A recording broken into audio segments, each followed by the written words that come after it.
तर मित्रांनो, यंदाची IPL सुरू होण्यापूर्वीच मुंबई इंडियन्स संघाच्या टीममध्ये अनेक बदल हे पाहायला मिळाले. ज्यात यावर्षी पाहिले तर मुंबई इंडियन्स संघाने रोहित शर्माला डावलून हार्दिक पांड्याकडे संघाची कॅप्टन्सी ही सोपवलेली.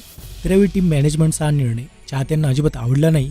इतकंच नाही तर यावेळी रोहित शर्मा आणि हार्दिक पांड्या या दोघांमध्येही पुरेसा आपलेसपणा हा दिसून आला नव्हता. अशातच आता मुंबईच्या टीममध्ये 2 गट पडल्याचं म्हटलं जाते. मग अशात यात कोणाच्या बाजूने आणि तसंच आता हार्दिक पांड्याची कॅप्टन्सी ही जाऊ शकते का, त्याबद्दल सविस्तर माहिती आपण व्हिडिओत पाहणार आहोत. त्यामुळे व्हिडिओला तुम्ही शेवटपर्यंत नक्कीच पहा. तर खरं तर मुंबई इंडियन्स संघ 2 गटात विभागला गेलेला आहे असा दावा हा करण्यात येतोय. याशिवाय हार्दिक पांड्याचे कर्णधार पद सुद्धा धोक्यात असल्याचं म्हटलं जाते. कारण खरं तर मुंबई इंडियन्स संघाने त्याच्यावर विश्वास ठेवत त्याच्याकडे कॅप्टन्सी ही सोपवली होती. परंतु सुरुवातीचे दोन्ही सामने हे आपल्याला हरताना दिसले, ज्यात त्याची रणनीती ही अपयशी ठरताना दिसते आणि म्हणूनच त्याची कॅप्टन्सी ही जाऊ शकते. तर मुंबईच्या टीमने यावेळी सलग 2 सामने गमावलेले आहेत. तर हार्दिक पांड्याचे वरिष्ठ खेळाडूंसोबतचे ट्विनिंग सुद्धा चांगले दिसत नाहीये. ज्यात विशेषतः माजी कर्णधार रोहित शर्मासोबत त्याचे संबंध अजिबात सौहार्दाचे दिसत नसल्याचे व्हिडिओ सुद्धा हे समोर आलेले.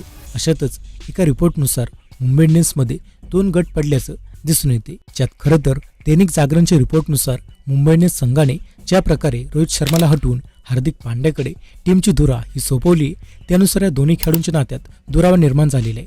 तर मग यामध्ये जसप्रीत बुमराह, सूर्यकुमार यादव, तिलक वर्मा यांच्यासह काही खेळाडू आता रोहित शर्माच्या गटात आहेत असं म्हटलं जाते. तर याशिवाय हार्दिक पांड्याला ईशान किशनसह टीमच्या मालकांचा खुला पाठिंबा हा दिसून येतो. तसेच याशिवाय कोचिंग स्टाफही हा विभागलेला पाहायला मिळतोय. ज्यात हार्दिक पांड्याचे कायरम पोलार्ड सोबतचे मैत्रीपूर्ण संबंध कोणापासूनही लपलेले नाहीत. तर त्याने गोलंदाजी प्रशिक्षक लसित मलिंगाला खुर्चीवरून हटवून स्वतःला बसवल्याचा व्हिडिओ सुद्धा सोशल मीडियावर व्हायरल होताना दिसतोय. त्यामुळेच मुंबई इंडियन्स संघाच्या टीममध्ये काही आलबेल नसल्याचं दिसून येते.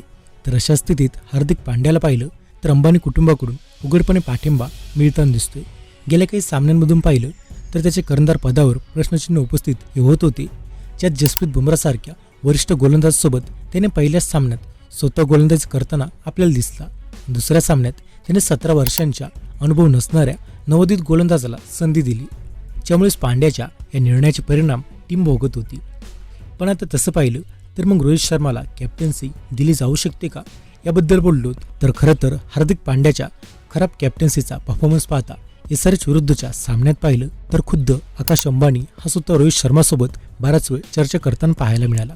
आणि त्यामुळे असं म्हटलं जाते की आता रोहित शर्माकडे पुन्हा एकदा कॅप्टन्सी पद हे दिलं जाऊ शकतं. आणि याशिवाय पाहिलं तर एका रिपोर्टनुसार हार्दिक पांड्याने हैदराबाद विरुद्धच्या खराब मॅच नंतरून ब्रेक घेतला असल्याची माहिती समोर येते. मुंबईची पुढील मॅच 1 एप्रिलला आहे, ज्यात राजस्थान रॉयल्स विरुद्ध हा सामना होणार आहे. त्या दरम्यानच्या काळात हार्दिक पांड्या मात्र त्याच्या घरी पोहोचला असून त्यानं काही वेळ कुटुंबियांसोबत घालवण्याचा निर्णय घेतलाय. आणि म्हणूनच आता रोहित शर्माच पुढील सामन्यामध्ये आपल्याला कॅप्टन्सी करताना पाहायला मिळू शकतो. तर मग अशात यावर तुम्हाला काय वाटते, रोहित शर्माला पुन्हा कॅप्टन्सी दिली पाहिजे का, ते कमेंट करून नक्कीच सांगा. माहिती आवडल्यास व्हिडिओ लाईक करा. आणि मित्रांनो, याशिवाय सूर्यकुमार यादव दोन्ही सामन्यात आपल्याला खेळताना दिसला नाही. मग यामागील कारण काय, याबद्दल सविस्तर माहिती तुम्हाला पाहायची असेल तर आमचा हा व्हिडिओ नक्कीच पहा.